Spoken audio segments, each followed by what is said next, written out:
So Amram, we're now into the third seal. Third seal. And here we find the Lamb opening the third seal. Revelation chapter 6, verse 5 and 6. Third seal, right?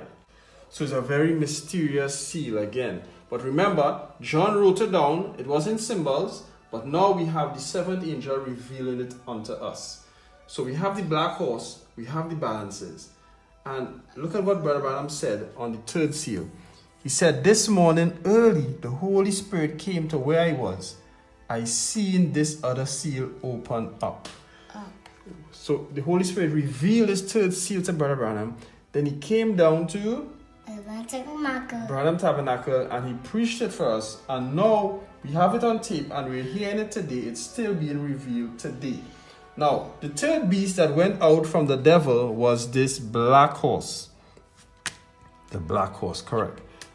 That's right. Now, here is the mystery of the black horse as God revealed it to Brother Branham. That's what the dark horse represented, the dark ages. So first, remember, he was on a white horse. Then he jumped off the white, gone onto the red horse. Now he's on a black horse. So he changes his ministry. So what is he doing on this black horse? Brother Branham says, the money-making scheme. Money-making scheme. So they made a place called purgatory. Remember, the false church was full of false teaching, antichrist teaching. And this was one of them, a place called purgatory. That's not anywhere in the Bible. Because Branham says that's a dogma. A dogma is something added. It's not scriptural.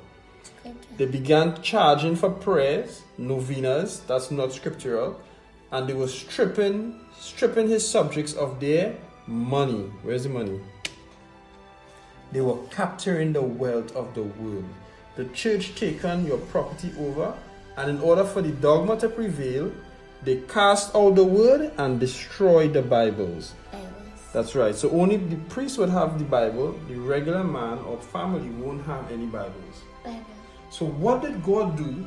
What did God do to combat this evil thing that was going on here? Now, the next thing went out to combat that was a beast with the face of a man. Smart, educated, shrewd, fine, anointed with that spirit of that day. He went to combat him with the cunningness of God's wisdom with him.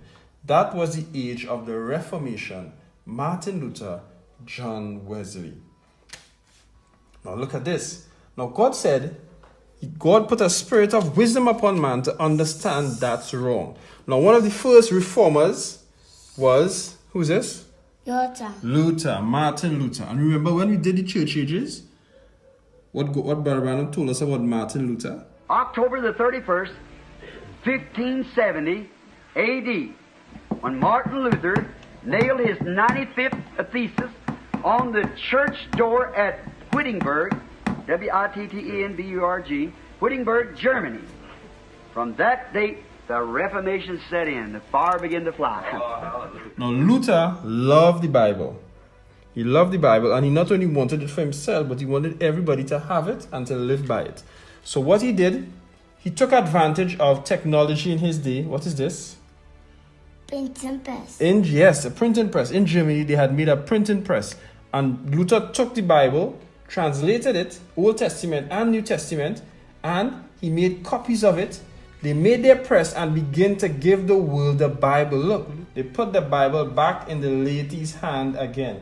And that reminds us of just like what VGR and Brother Joseph is doing today, putting the message right into the hands of the people again. He was the first reformer. After him came John Wesley. Where's John Wesley? John Wesley. And he was a great horseback preacher. Now, Brother Branham called this age the great missionary age, where John Wesley was. And he saved the world in his day like Luther did. Now, look at what Brother Branham says here. See how the church ages blend in with the seals? It's perfect. And we know it's right. The Holy Spirit makes no mistake. Now, how is it that Luther and Wesley could do what they did as reformers and the false church not destroy them? Remember what the Lamb said? Don't you hurt my wine and my oil. You keep your hands off of them. They know my word of promise. They're anointed with my oil. Don't go trying to messing them up. So they couldn't mess up Luther or Wesley or the Reformers.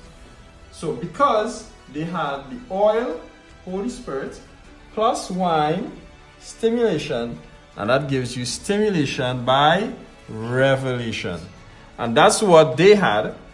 That's what Brother Branham had, stimulation by revelation. And that's what we have. We have stimulation by revelation. And the only way you could get stimulation by revelation is by pressing play. That's the only way we could get that stimulation.